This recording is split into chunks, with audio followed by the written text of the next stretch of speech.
जब तक शरीर है कर्म तो रुक नहीं सकते, कर्म तो लगातार होंगे। अगर हम बैठे भी हैं तो हमारा हार्ट पंप करेगा, ब्लड सर्कुलेशन होगा, आँखों की पलकें खुलेंगी, हमारे शरीर में ये सब कर्म ही तो चल रहे हैं, इनको हम रोक नहीं सकते। जब तक हम शरीर से बंधे हुए हैं, शरीर के बंधन में हैं, कर्म हम रोक नहीं सकते। हाँ, जिस दिन शरीर से हम बाहर निकल गए और हम अपने शरीर को देखेंगे, उस दिन वो शरीर के कर्म हो जाएंगे, हम उससे मुक्त हो जाएंगे।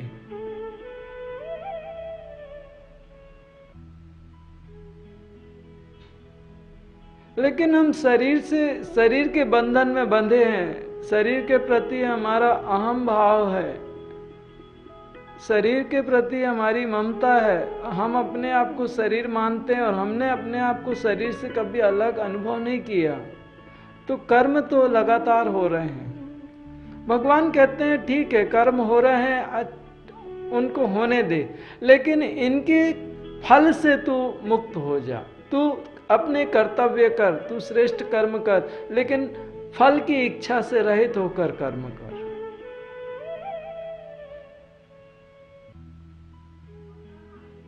कर्मों के प्रति ना तेरा अटैचमेंट हो ना डिटैचमेंट, सम अवस्था में रह के कर। ना कर्म करने से पीछे भाग और ना कर्म करने के लिए तीव्रता से दौड़ कि मुझे तो कर्म करना ही है, या तो मैं तो कर्म करता ही नहीं हूं। जब तक तू देहाभास में है तब तक तू ये भी नहीं कह सकता कि मैं कर्म करता ही नहीं हूं, क्योंकि तू कुछ भी नहीं करेगा तो शरीर तो कर्म क्रिया होती है, शरीर में वही कर्म बनता है, श्वास तो लेगा ही लेगा। जिस स्थिति में अर्जुन है उस स्थिति में भगवान बताते हैं कि तुम अभी से क्या प्रारंभ करो, कर्म फल की इच्छा से रहित होकर कर्म करो और कर्म करने में सम अवस्था में रहो, न अटैचमेंट हो उनके प्रति न डिटैचमेंट हो, मध्य की स्थिति में रहो। द्वितीय अध्याय 47वां श्लोक। योगस्थः कुरु कर्माणि संगं त्यक्त्वा धनंजय सिद्ध्य सिद्ध्योः समो भूत्वा समत्वं योग उच्यते। हे धनंजय, तू आसक्ति को त्याग कर तथा सिद्धि और असिद्धि में समान बुद्धि वाला होकर योग में स्थित हुआ, कर्तव्य कर्मों को कर, समत्व ही योग कहलाता है।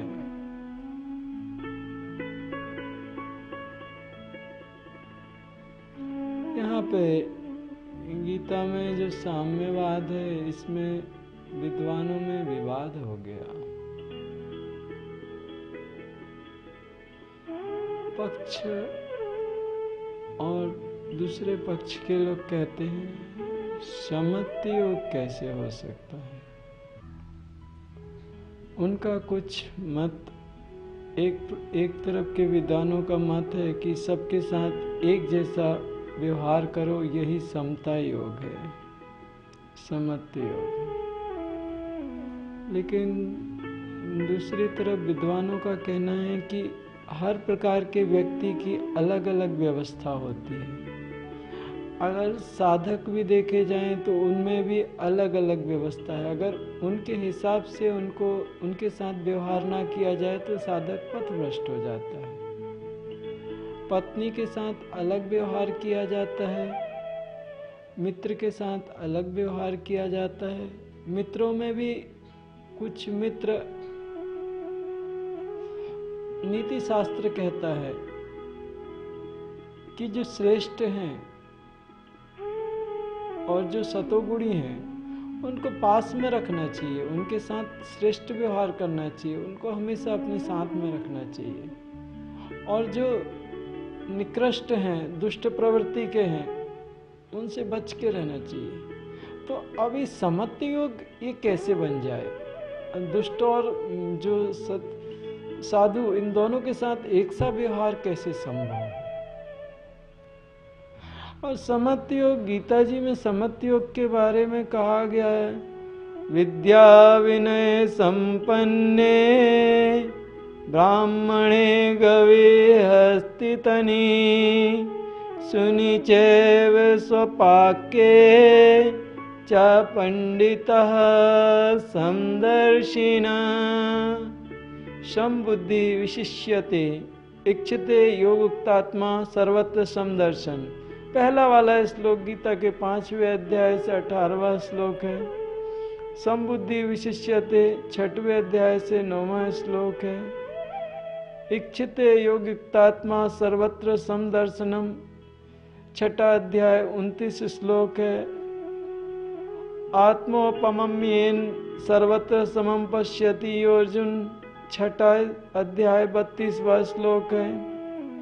योऽयं योगस्त्वा प्रोक्तः साम्येन मधुसूदन 6वां अध्याय 33 श्लोक है। अहिंसा समता तुष्टि 10वां अध्याय 5वां श्लोक है। सर्वत्र समबुद्ध्या 12वां अध्याय 4वां श्लोक है। 13वें अध्याय के 27वें श्लोक में भी भगवान ने समता के बारे में कहा। 13वें अध्याय के 28वें श्लोक में भी समता के बारे में कहा। दूसरे अध्याय के और भी भगवान ने समता के बारे में बहुत कहा है।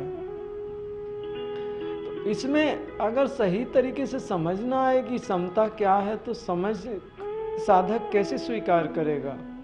इसको स्वीकार करे या उसको स्वीकार करे? यहाँ पे गीता में जो साम्यवाद है उसमें बताया गया है कि यथार्थ साम्यवाद भी है, जिसे समझ लेने पर नकली साम्यवाद का अपने आप खंडन हो जाता है। इसलिए उसको निर्दोषम ही समम ब्रह्म 5वें अध्याय के 19वें श्लोक में भगवान ने सीधा कहा है कि जो सम शब्द का अर्थ समान नहीं बल्कि परब्रह्म है। ब्रह्म में स्थित होके कार्य करो। जो ब्रह्म में स्थित होके कार्य करेगा उसको दोष नहीं लगेगा, क्योंकि उसके अंदर इच्छा फल से रहित होके वो कार्य करेगा। सबके साथ समता का भाव कैसे रखा जा सकता है? नीति शास्त्र के विरुद्ध है। इधर भगवान स्पष्ट करते हैं कि निर्दोषम ही समम ब्रह्म 5वें अध्याय का 19वां श्लोक है।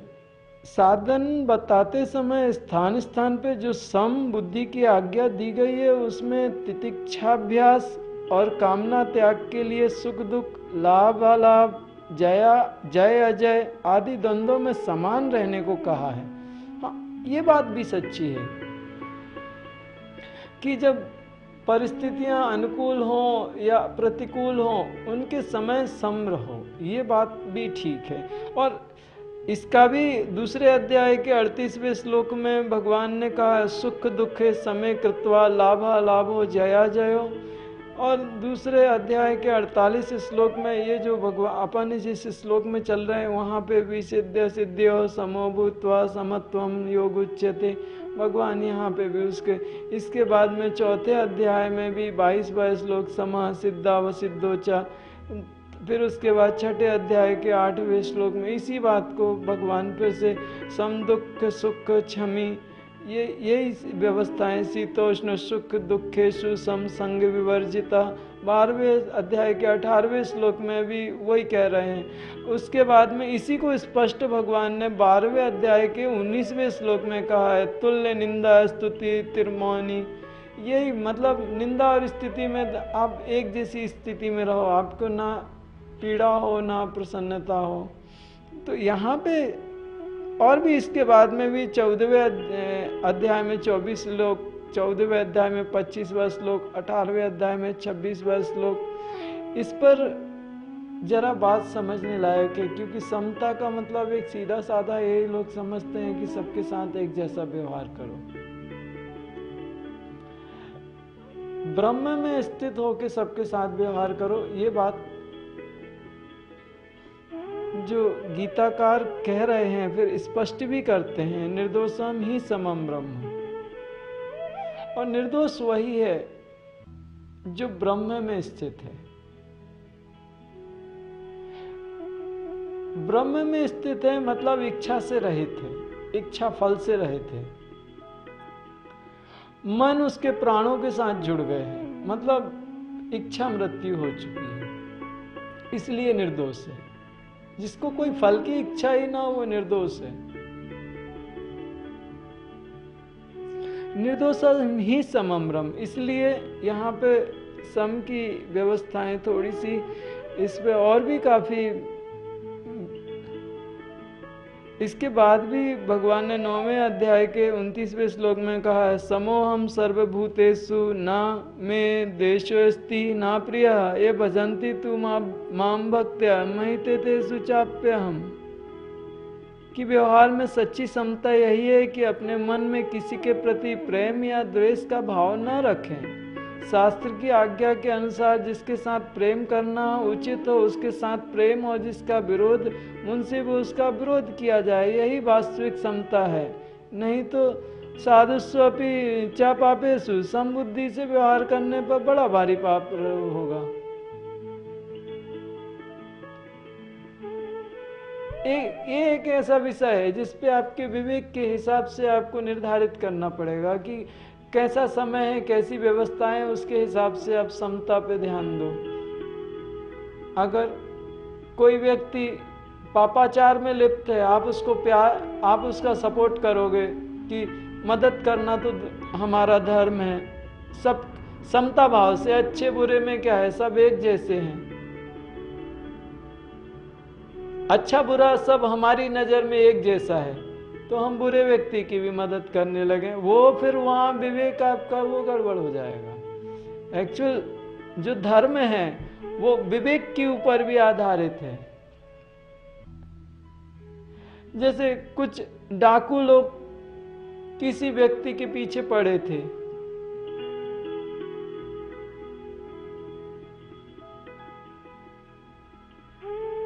किसी व्यक्ति के पीछे पड़े थे और वो व्यक्ति भाग के जा रहा था।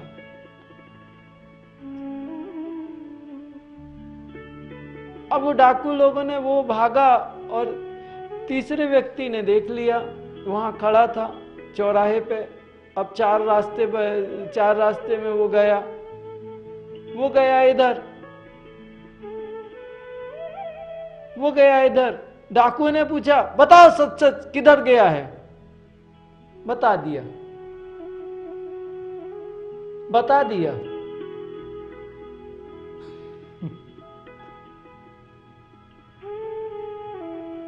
एक रास्ता इधर जा रहा है, एक रास्ता इधर जा रहा है, वो गया इधर, बता दिया। अगर सत्य बताया जाए उस समय इधर गया तो वो पाप हो जाएगा।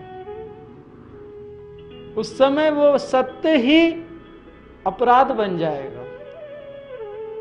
बताने वाले ने, बताने का तरीका था, बोला कुछ नहीं।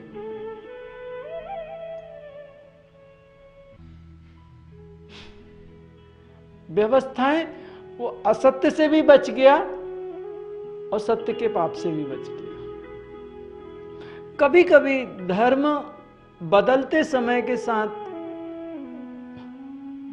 विवेक पे आधारित होता है। अगर बुद्धि में विवेक जागृत है तो धर्म का पालन अच्छी तरह से हो सकता है। अगर बुद्धि में विवेक जागृत नहीं तो धर्म का पालन नहीं हो सकता। और बुद्धि में विवेक होगा तभी वो ब्रह्म में स्थित हो सकता है। ये बात भी सच्ची है। यहीं पे उन्होंने बोला है, निर्दोषम ही समम ब्रह्म। अगर कोई किसी की बुद्धि में विवेक ही नहीं आया तो परमात्मा के लिए साधना क्या करेगा और परमात्मा में स्थित कैसे होगा? तो इसीलिए इन सब बातों में एक यहाँ पे जो समत्वम योग उच्यते है, इसमें कहा जा रहा है, भगवान इसके आगे भी खूब बहुत सारे श्लोकों में जैसे भी अपन ने देखा, तो उस हिसाब से इसके बारे में आगे भी विस्तृत कहेंगे। यहाँ पे वो कह रहे हैं, हे धनंजय, तू आसक्ति को त्याग कर तथा सिद्धि और असिद्धि में समान बुद्धि वाला होकर योग में स्थित हुआ कर्तव्य कर्मों को कर, समत्व ही योग कहलाता है। कर्तव्य कर्मों को कर। भगवान ने ये नहीं कहा कि अर्जुन तू अपने कर्तव्यों से भागकर कर्मों को कर। बहुत सारे लोगों में ये हो जाता है कि वो साधना करने के लिए जाते हैं, बीवी बच्चों को छोड़ गए, वृद्ध माता पिता को छोड़ गए, पत्नी अपने पति को छोड़ के, बच्चों को छोड़ के साधना में लग गई। बच्चे भूख से बिलख रहे हैं, घर में पूरा जंगल राज्य हो गया है, गंदा है, संदा है। बोले भाई आपकी श्रीमती जी कहाँ गई? बोले वो साधना कर रही हैं उधर बैठ के। यहाँ भगवान ने स्पष्ट कहा है कर्तव्य कर्मों को कर। कर्तव्यों से भाग के निष्काम कर्म मत कर। कर्तव्यों से भाग के कभी निष्काम कर्म हो ही नहीं सकता। वो कर्तव्य तुम्हारा पीछा नहीं छोड़ेंगे। वो जो तुम्हारे कर्तव्य हैं, अगर तुम उनसे मुक्त हुए तो ही मुक्ति है। सारे ऋणों से पहले मुक्त होना पड़ता है। जहाँ एक साधक सभी ऋणों से मुक्त हो तभी वो मुक्ति को प्राप्त हो सकता है। भूमि के ऋण से मुक्त होना पड़ता है, माता के ऋण से मुक्त होना पड़ता है, पिता के ऋण से मुक्त होना पड़ता है, देवताओं के ऋण से मुक्त होना पड़ता है। ऐसे अलग अलग ऋणों से मुक्त होना पड़ता है। भगवान श्री नारायण के अवतार कहे गए भगवान बुद्ध। भगवान बुद्ध अपनी पत्नी और अपने पुत्र को छोड़ के जंगल में तपस्या करने को गए।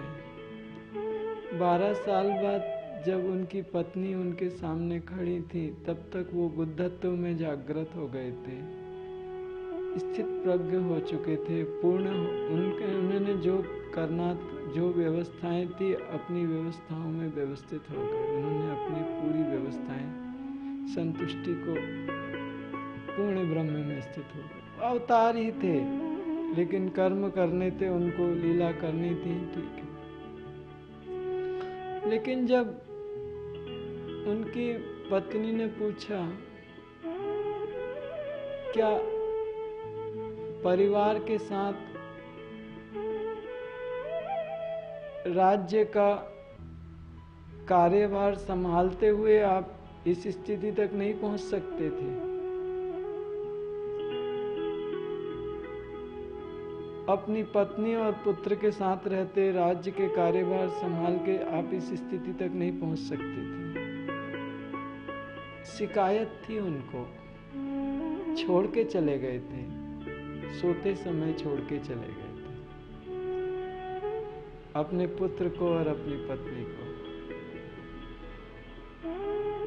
तब भगवान बुद्ध ने कहना ही पड़ा, क्योंकि सत्य में स्थित थे, उन्हें कहना ही पड़ा कि हाँ, ये सब करके भी मैं उस स्थिति को प्राप्त हो सकता था। वहां पहली बार भगवान बुद्ध की अपनी पत्नी के सामने निरुत्तर हो गई। राज ऋषि इसी को कहते हैं। राज्य को भोगते भोगते परमात्मा की प्राप्ति कर लेना राज ऋषि होता है। तो बुद्ध भी कर सकते थे, वो ना नहीं कह सकते थे कि नहीं होता था, कर सकते थे। वो बात अलग है कि उनको उनके कार्य अलग थे, वो तो पहले से निर्धारित करके आए थे, वो राजऋषि बनने को नहीं आए थे, उनका कार्य अलग था। लेकिन उनकी पत्नी को वो नहीं मालूम था, बुद्ध वो जानते थे। कर्तव्यों को त्याग के निष्काम कर्म की ओर कोई जा नहीं सकता। इसीलिए भगवान ने स्पष्ट किया है, तू आसक्ति को त्याग कर तथा सिद्धि और असिद्धि में, क्योंकि यहाँ जय और पराजय तो लगी रहेगी। जब तू कोई कार्य करेगा तो हो सकता है कि सिद्ध हो जाए, कभी नहीं भी होगा। उस समय तू समान बुद्धि वाला होगी।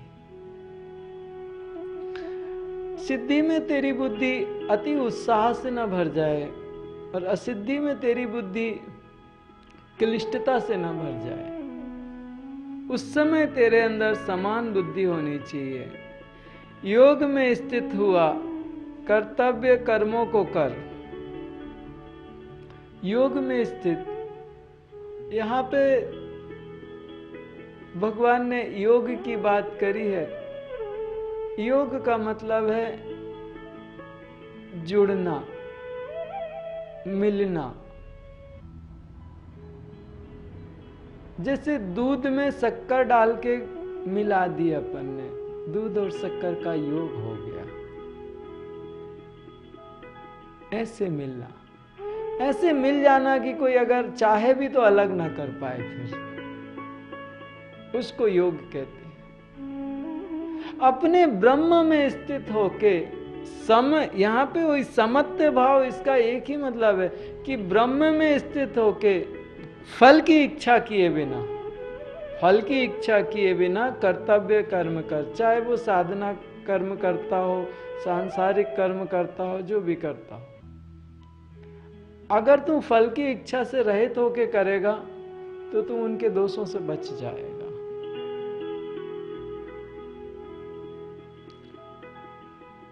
यही समत्व योग कहलाता है। सीधी बात है, जो भी कुछ कर्म किया जाए उसके सफल होने या ना होने पर भी एक जैसी सम स्थिति में, बुद्धि सम स्थिति में रहे, वही समत्व योग।